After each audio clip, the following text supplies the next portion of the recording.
Hello साथियों, आज का वीडियो है स्वामी विवेकानंद का। और स्वामी विवेकानंद जी के जो जीवन परिचय हैं उसके बारे में आज हम सबसे पहले चर्चा करेंगे। तो विवेकानंद जी के बचपन का नाम नरेंद्र नाथ दत्त था। उनका जन्म 12 जनवरी 1863 को कोलकाता में हुआ था। विवेकानंद नाम उन्हें संन्यास ग्रहण करने के उपरांत शिकागो अमेरिका में धर्म सम्मेलन में भाग लेने के लिए मुंबई से प्रस्थान करते समय ग्रहण किया। स्वामी विवेकानंद को संन्यास ग्रहण करने के लिए सर्वाधिक प्रभावित करने वाला कारण उनका श्री रामकृष्ण परमहंस का शिष्यत्व था। बंगाल के इस महान संत का शिष्यत्व प्राप्त कर नरेंद्र नाथ दत्त बचपन का नाम था उनका और स्वामी विवेकानंद बन गए। स्वामी विवेकानंद ने रामकृष्ण परमहंस की मृत्यु के पश्चात उनके धार्मिक संदेशों को लोकप्रिय बनाया तथा उसे ऐसे रूप में प्रस्तुत करने की कोशिश की जो समसामयिक भारतीय समाज की आवश्यकताओं के अनुकूल हो। सबसे ज़्यादा विवेकानंद ने सामाजिक क्रम पर बल दिया। उन्होंने कहा कि अगर ज्ञान के साथ जिस वास्तविक संसार में हम रहते हैं उसमें कर्म नहीं किया जाए तो ज्ञान निरर्थक है। विवेकानंद जी के दर्शन के मुख्यतः 3 स्रोत थे। प्रथम वेदों तथा वेदांत की महान परंपरा, द्वितीय था उनका रामकृष्ण के साथ संपर्क और तृतीय था उनके अपने जीवन का अनुभव। तीनों ही स्रोतों के माध्यम से विवेकानंद जी के दार्शनिक और धार्मिक विचारों का निर्माण हुआ जो अंतोगत्वा उनके विचारों के आधार स्तंभ बने। यदि विवेकानंद के संपूर्ण दर्शन के स्रोत ढूंढे जाए तो कहना होगा कि उनकी रचनाओं के शुद्ध दार्शनिक अंग ज्ञान योग, पतंजलि सूत्रों पर भाष्य एवं वेदांत दर्शन पर भारत एवं पश्चिम में दिए गए उनके भाषण। साथियों, अब हम बात करते हैं विवेकानंद का दार्शनिक एवं धार्मिक चिंतन। वेदांत के आधार पर सार्वदेशिक दर्शन का विकास। विवेकानंद की रुचि प्रधानतः धर्म तथा दर्शन में थी। उनके चिंतन के मूल में वेदांत की शिक्षाएं थी। उन्होंने वेदांत दर्शन को व्यवहारिक रूप देने का अथक प्रयास किया। यद्यपि वे अद्वैत वेदांत के संदेशवाहक तथा मायावादी थे, किंतु उनकी बुद्धि समन्वयकारी थी। वेदांत के आधार पर वे एक ऐसा दर्शन विकसित करना चाहते थे जो समस्त संघर्षों को दूर करके मानव जाति को बहुमुखी संपूर्णता के उस स्तर पर उठा सके जो उसका प्राप्य है। विवेकानंद वेदांत के निष्णात अध्येता थे। उन्होंने ब्रह्मा को पूर्ण सत्य माना था। उनका सच्चिदानंद ब्रह्मा में पूर्ण विश्वास था। वे ब्रह्मा को सर्वोच्च सत्ता मानते थे। उनके अनुसार ज्ञान की सर्वोच्च अवस्था में पूर्ण सत्य का साक्षात्कार ही ब्रह्मा है। उनका वेदांत दर्शन इन 3 मुख्य स्तंभों पर आधारित था। साथियों, पहला था मानव की वास्तविक प्रकृति ईश्वरीय है। दूसरा था उनका जीवन का लक्ष्य उस ईश्वरीय प्रकृति की अनुभूति है। और तीसरा था समस्त धर्मों का मूल लक्ष्य समान है। विवेकानंद के अनुसार एक शब्द में वेदांत का आदर्श है मनुष्य के सच्चे स्वरूप को जानना। वे चाहते थे कि वेदांत के आधार पर भारत को चिंतन के क्षेत्र में एक बार फिर अतीत का गौरव प्राप्त हो जाए।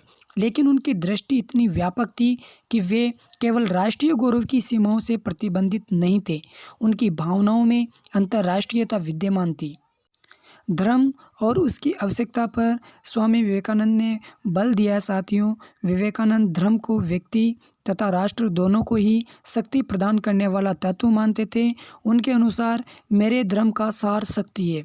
जो धर्म हृदय में शक्ति का संचार नहीं करता वह मेरी दृष्टि में धर्म नहीं है। विवेकानंद ने हिंदू धर्म का इस आधार पर समर्थन किया कि वह नैतिक मानववाद और आध्यात्मिक आदर्शवाद का एक सार्वभौम प्रतिरूप है। विवेकानंद की दृष्टि में हिंदू धर्म उन दुरूह पंथों, कर्मकांडों, अंधविश्वासों, परंपरागत मतवादों और आदिम कर्मकांडों का पुंज नहीं था जिन्हें देखने के लिए यूरोपीय आलोचक दुर्भाग्यवश सदैव इच्छुक रहता था।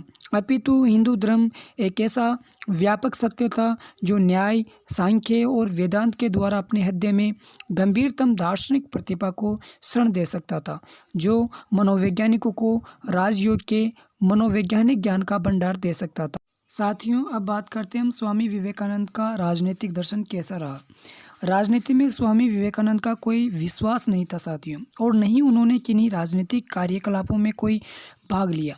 उन्होंने स्वयं कहा था कि मैं न राजनीतिज्ञ हूँ न राजनीतिक आंदोलनकारी, मैं केवल आत्म तत्व की चिंता करता हूँ।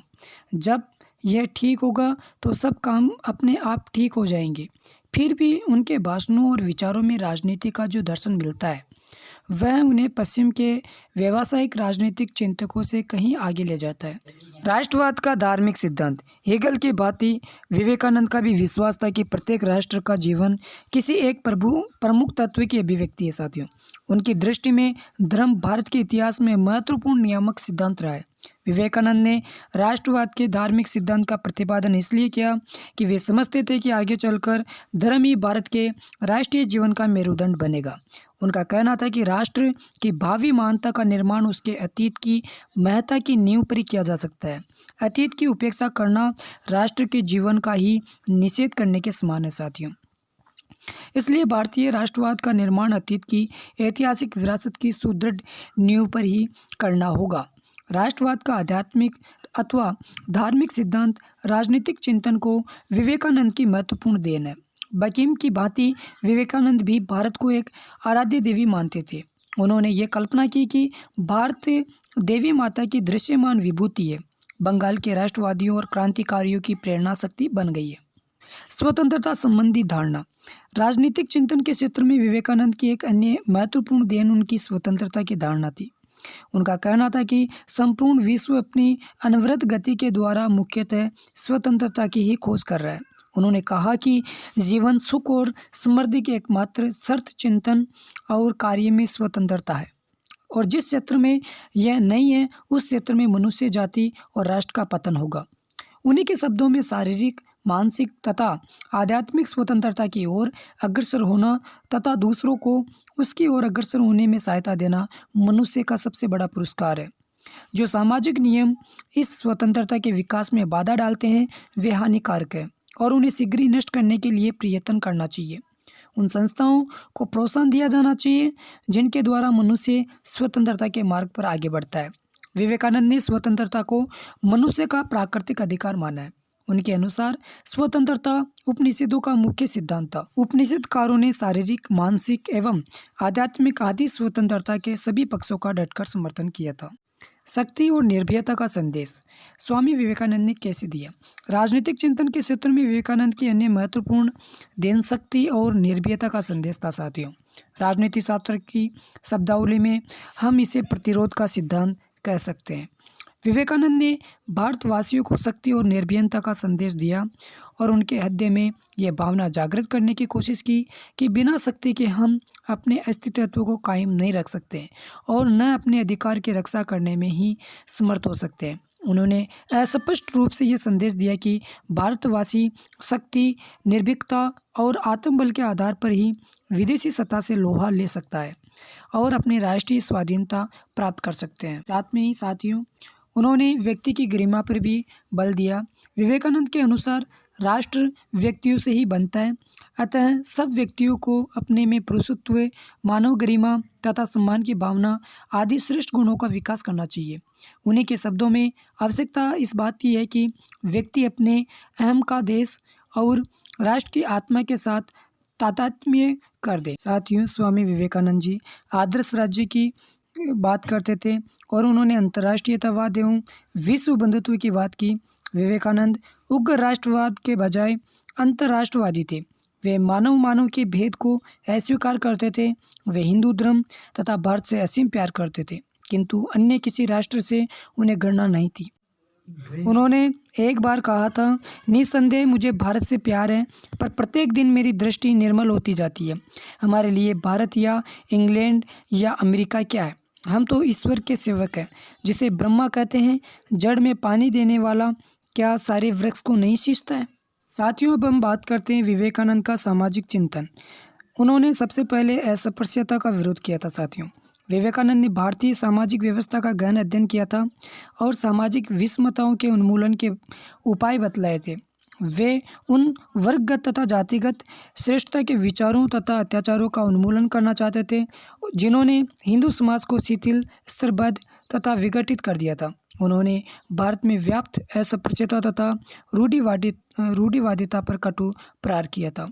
बाल विवाह का विरोध किया। उन्होंने दलितों का उत्थान के लिए वे जाति प्रथा के विरोधी थे, किंतु एक यथार्थवादी विचारक के रूप में यह भी मानते थे कि उन्होंने समूल नष्ट करना असंभव है।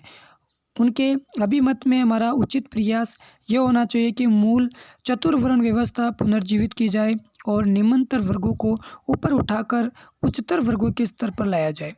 उन्होंने आत्मविश्वास पर बल दिया। विवेकानंद ने स्वयं पर विश्वास करने की प्रेरणा दी।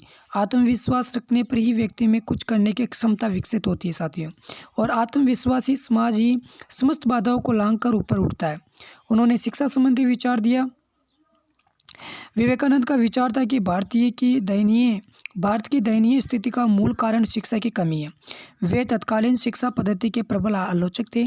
अंग्रेजी की शिक्षा प्रणाली को वे क्लर्कों का निर्माण करने वाला यंत्र मानते थे। वे गुरुकुल शिक्षा पद्धति के समर्थक थे। शिक्षा पाठ्यक्रम में उन्होंने धार्मिक ग्रंथों के अध्ययन को अनिवार्य बताया। उनका मूल उद्देश्य एक विशुद्ध भारतीय शिक्षा पद्धति का निर्माण करना था।